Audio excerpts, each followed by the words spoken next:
hi hello नमस्कार मु दिवाकर पुणी थे आपण मानक नहीं आसी भल खबर आजिकार विशेष सूचना जे सरकार कमे जिनस कौ जिनस बढ़ी से आपण मानक मु आज जनबी ठीक ठीक भाव में जोटा कि पेट्रोल हो जाए 103 टका डीजेल हो जाए 90 टका तापर आसला जे गैस दर जोटा आमर एलपीजी गैस जोटा रहे से बढ़ी जाइए आमर 912 टका ठीक अच्छे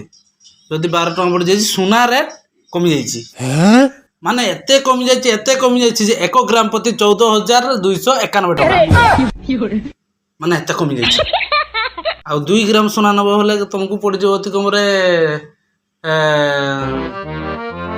30,000 पाखापाखि पड़ जाओ माने सेति किणवा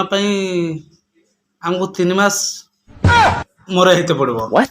आमर से औकात नहीं सरकार को एतकी निवेदन जदि कमबार अच्छी ना सुना दर जदि कमबार अच्छी